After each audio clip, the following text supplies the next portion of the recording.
Hello la famille, Dr D à votre service. Aujourd'hui, nous allons parler de comment traquer votre fertilité. Pourquoi?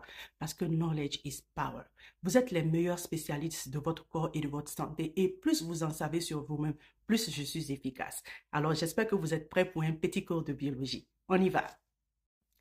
Alors, comme je vous l'avais expliqué dans une vidéo, nous les femmes, nous naissons avec notre réservoir d'ovaires.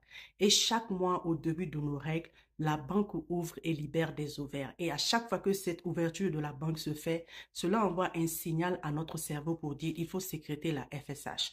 La FSH est l'hormone qui permet de faire grossir, de faire mûrir ces ovaires-là jusqu'à l'ovulation. Et pendant que ces ovaires-là sont en train de grossir, de mûrir, elles commencent à sécréter de l'ostrogène.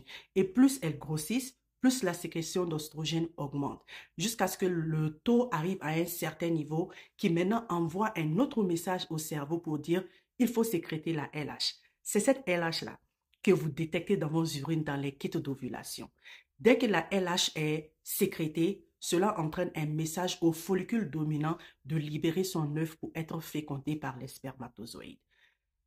Lorsque l'ovulation se fait et qu'il y a eu fécondation, l'œuf fécondé s'implante au niveau de l'utérus. Et pendant que ce mouvement se fait, le follicule qui a libéré cet œuf-là devient ce qu'on appelle le corpus luteum.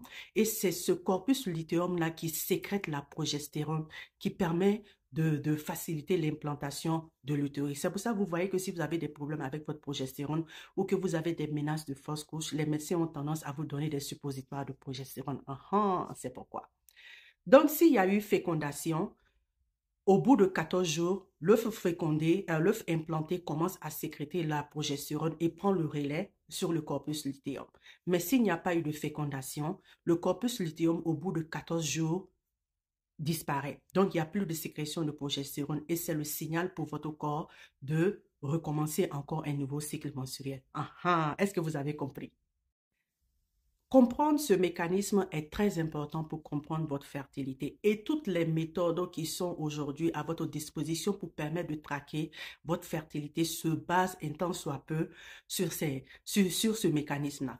Prenons par exemple les applications. Beaucoup de femmes ont aujourd'hui des applications qu'elles utilisent pour traquer leurs règles et pour traquer leur ovulation. Mais ces applications se basent sur le fait que la majorité des femmes ont un cycle menstruel de 28 jours ou de 30 jours. Donc, puisque cette phase lutéale-là, on le sait, elle ne change pas, elle est de 14 jours. Donc, ces applications supposent que pour une femme qui a un cycle de 28 jours, sa date d'ovulation est le 14. Pour celle qui a un cycle de 30 jours, sa date d'ovulation est le 16. Donc, c'est juste une compilation de données.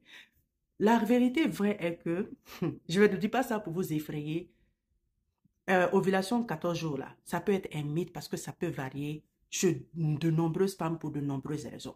Mais cela n'est pas le but de cette vidéo. C'est pour vous dire que pour les femmes qui ont un cycle irrégulier ou des femmes qui n'ovulent pas, vous pouvez utiliser ces applications-là pour traquer le début de vos règles. Comme ça, vous avez des données en un seul truc. Mais ces applications-là ne vous permettront pas de deviner quelle est votre période de fertilité.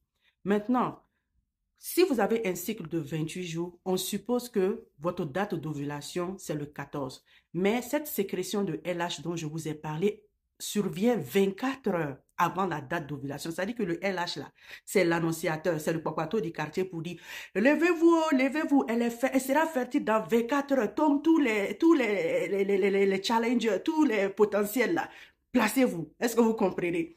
Maintenant, il faut comprendre que l'œuf ovulé, l'œuf qui a été libéré a une date de vie de 24 heures. Mais les spermatozoïdes, dans des conditions adéquates dans l'environnement de la femme, ont une date d'expiration de 5 jours. C'est pourquoi on vous dit que votre période fertile généralement est de 6 jours, 5 jours avant l'ovulation et 1 jour après l'ovulation. Est-ce qu'on se comprend? Donc, voilà un peu comment la méthode du calendrier marche. La deuxième méthode, c'est le monitoring de la glaire cervicale. Il faut comprendre que le taux d'ostrogène influence beaucoup la qualité de votre glaire cervicale. C'est pourquoi quand vous avez un cycle menstruel irrégulier et que vous avez des déséquilibres hormonaux, c'est difficile pour vous de voir votre glaire cervicale. Mais ce que vous devez savoir, c'est que pendant votre période fertile, votre glaire cervicale à l'allure du blanc d'œuf. Est-ce que vous voyez quand vous cassez l'œuf là et puis vous voyez comment le blanc d'œuf est là? la couleur et puis la texture et puis comment ça tire. C'est exactement comme ça que votre glaire cervicale est. Et quand on parle de glaire cervicale, j'ai remarqué que beaucoup de femmes confondent ça avec les décharges vaginales. C'est complètement différent. Pour pouvoir évaluer votre glaire cervicale, il faut que vous puissiez introduire votre doigt et être le plus proche du col cervical pour pouvoir prendre ce liquide-là et puis maintenant vraiment apprécier ça à l'œil nu. Donc, comme je le disais, si la glaire cervicale a la consistance du blanc d'œuf, est aussi filant que le blanc d'œuf, vous êtes dans votre période fertile et vous savez qu'il y a beaucoup de chances, s'il y a mouvement dans cette période-là, que cela puisse vraiment conclure à un bébé. Une troisième méthode que nous, on utilise beaucoup avec nos clientes aux États-Unis parce que les circonstances ne sont pas pareilles, c'est la température basale corporelle. Notre température quand on prend avant de se lever le matin reflète beaucoup notre fertilité et notre santé. Et nous avons une manière de traquer pour voir est-ce que vous avez ovulé ou pas. Et cette charte-là permet de nous donner beaucoup d'informations. On peut savoir à travers cette charte-là si vous avez des problèmes, des déséquilibres hormonaux. On peut savoir si vous avez des problèmes de la thyroïde. En tout cas, cette charte, c'est un véritable trésor si elle est utilisée comme il le faut. La dernière méthode dont je vais parler, c'est les tests d'ovulation. Vous savez, je vois beaucoup de femmes qui partent acheter des tests d'ovulation avec un seul test. Ce n'est pas ce que vous voulez faire. Vous voulez au moins acheter un pack de tests d'ovulation avec au moins 5 à 6 kits. Et ce que moi je dis aux femmes, pour celles qui ont un cycle régulier, de commencer au moins 5 à 4 jours avant votre date supposée d'ovulation. Chaque jour, vous faites un test. Chaque jour, vous faites un test. C'est comme ça que vous allez pouvoir détecter lorsque vous avez cette sécrétion de LH qui est en train d'annoncer que l'ovulation va se faire et cela vous conforte par rapport à vos interactions intimes avec votre mari pour pouvoir mettre toutes les chances de votre côté. Donc, il est très important de savoir cela. Cette manière de traquer la fertilité, il incombe aux femmes qui ont un cycle régulier et qui savent qu'elles ovulent.